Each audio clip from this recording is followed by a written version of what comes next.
demonstration you want, fire away. You believe in having one leg day as opposed to a separate hamstring day and quad day? I like to do the whole thing all in one workout. I mean, I've tried separating it, but I feel I actually get a better contraction in my hamstrings after I've done quads and I've got blood in the hamstrings and everything. And as far as calves go, if you've got weak calves, a lot of people have problems with calves. I'll probably recommend doing that on a different day, just because if you do it after you've done quads and hamstrings, it takes so much physical and mental energy to do that. You're going to be a little bit drained when you come to calves. With me, it was always a strong body part, so it didn't really matter that I was doing it at the end. I was a little tired and so on. It didn't bother me. So, but yeah, sure, there's a good argument for separating calves and doing it on a separate day. I want to ask this question. So what is different? What would you recommend to do on a leg press to build up your outer sweep, your outer quad? Close grip? I mean, outer sweep, you want to you're emphasising a slightly closer stance. Yeah. If you go wider, then you're going to be working more the adductors, the inner thigh, right? And how far do you come to bring it down? I'll show you. I mean, every machine will. First of all, get the backboard down. Yeah. I see a lot of people putting it up. That's because they're going to get a 2-inch range of motion before the knees hit the chest, and they can put a lot of weights on there and press everybody, but they're not going to get a lot out of it, right? You've got to get a full range. It's all about maximization. So, narrow, medium stance. What you want to do is lock yourself in here. You don't want to rotate your hips back, yeah? Come down as far as you can. Where it gets to a point where your quads are gone as far as they can, you go any further, your hips start rotating at the bench, and you're just putting stress on your lower back. So keep everything really tight and locked in. Breathe in, all the way down, nice and tight, on the way up. Do you need to absolutely lock out on the knees? Not really. I mean, I would just keep going.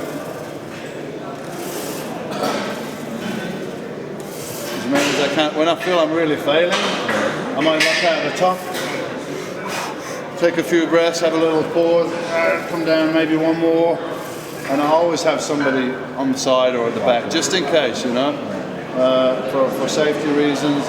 And also, if you're working on your own, you're never really going to go to failure, because you're always going to be aware that you don't want to get stuck under a few hundred pounds on the leg press. So that's one of my key mass builders, really. Well, I like to pre-exhaust first, do leg extension. Do the leg extension first, pre-exhaust the quads, and then come on, do the pressing movement. Leg press, hack squat, or Smith machine squat. The fact that you don't do lunges, right? You don't like to do lunges? Lunges, I mean, if you do a sport or something like that where balance is important and everything, but I just want to isolate these quads, and I want to absolutely hammer them, take them to failure. I can't do that on a lunge. It's like more of a balance thing. Right, but for your glutes and stuff like that. For glutes, I mean, if you really want to emphasize on the glutes, lunge is a good exercise, but I mean, squat is a better exercise. You do a squat with a wide stance, bend forward, and you're gonna work your glutes. But how many people really do you see on stage? Oh, that guy's got really weak glutes. Not very often, man. You see people with weak legs, Dorian, do you find any differences in foot placement from top to bottom, as far as emphasizing more like thickness around your kneecap as opposed to like higher? If you put your feet higher, you're going to shorten the range as far as your quads go, and you're going to be using more hamstring and glutes. So. Yeah, great if you want that, but how many people need that? Most people want to concentrate on the quads, so I wouldn't have the feet too high, And every machine is constructed differently, so you just got to feel it, trying to position it where you're using quads to do the majority of the work. Yeah, because I have more like leg development down the bottom as opposed to the top. A lot of people who had good leg development that I was talking to said to keep your feet a little bit higher and kind of focus. It hits like up a little bit higher, get down, you crunch your knees up, you get more of like a range of motion. I didn't know if that was true or Really, not. you put your feet higher, you're just going to start using your glutes and your hamstrings more. Did you always squat first in your leg workouts? Was that always the first movement you did, or? No, I mean, I used to do squats when I was younger, and I thought, I read all the magazines and books and everything, and everyone said that's the number one quad exercise, number one for legs. You're not going to get big legs without it. So, I dedicated myself to it for a few years when I started out. I got some injuries. I got some okay leg development, not great. They were lagging a little bit behind my upper body. It was the little injuries that I got around my hips, because I got quite narrow hips for somebody of my size. That kind of forced me to reassess it. Well, maybe it's not the best thing. Let me try and do leg press and hack squat and stuff instead. My legs exploded, much better. For me, squat was really overrated. It wasn't a good quad exercise. Great overall exercise. Great if you're doing sports, if you're playing football or something like that, any kind of sport. If you ask me what's the best overall single exercise, I would say squats. Great all-round exercise. Quads, you do high reps, it's great for a cardiovascular system, it's great for overall strength. Is it great for building championship legs? For some people, yes. If their structure means that when they squat, they're doing most of the lifting with the quads, it's great. For me, it wasn't, because I was doing most of the lifting with my back and my ass, and it wasn't great. So I didn't do any free weight squats as a professional bodybuilder, not a one single squat, yeah? And I won 6 Mr. Olympia. So, you got to find if it works for you. If it's not working, don't but I got to keep doing it because I read it's the best thing, It's not for everybody.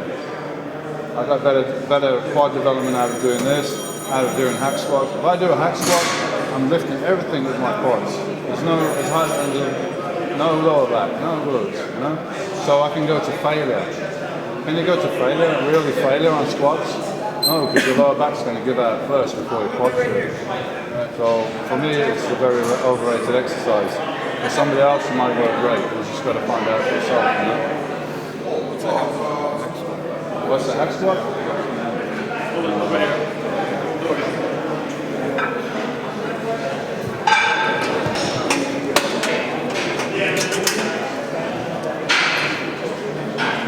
Go all the way down, outer sweep, lower quads. That's all quads, man. I can go to failure on here. Total failure with the quads. That's how the machine works.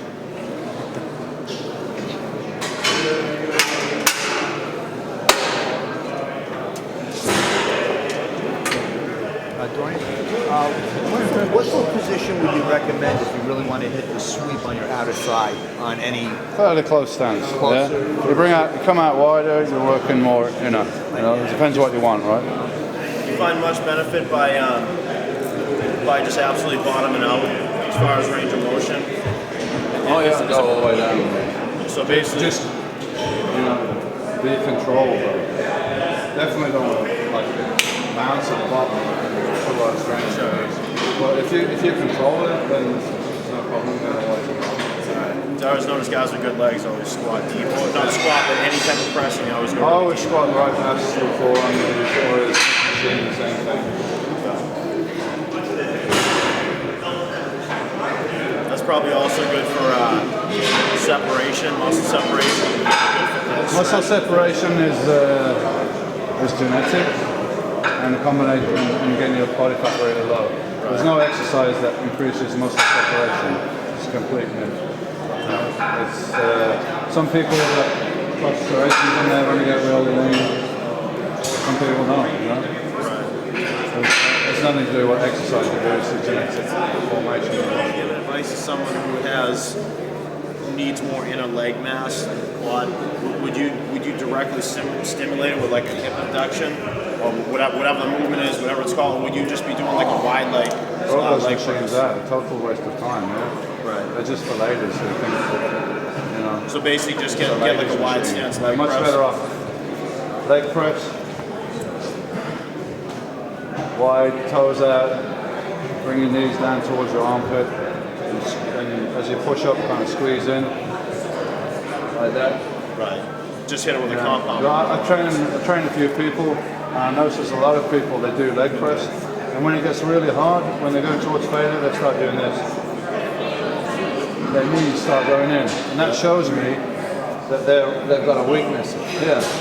So, and these muscles are big, they grow real easy. So I'll have them a few workouts, do leg press like this, just to build up the strength there. And generally after a few weeks, they've built up so much strength, they no longer have that problem, you know, and usually they don't have to continue doing it, you know. Just now and then you can do a wide set just to maintain kind of thing, you know. Have you done anything unusual to develop legs? Like, had you done lunges or anything that's not so traditional? Well, I haven't done lunges, I think they're a waste of time. Silly exercise. Can you explain how you think that? Pardon? Can you explain how you think that? Because as a bodybuilder, I'm trying to develop my quads, or I'm trying to develop my hamstrings. If you're doing lunges, there's like a balance involved. I'm not saying it's useless. If you're doing sports and so on, it's probably great because you've got balance and all those muscles are working together. But it's impossible for me to go to muscular failure with my quads on lunges. It's just, I'm not going to do it. I'd rather isolate it and focus on what I'm trying to do.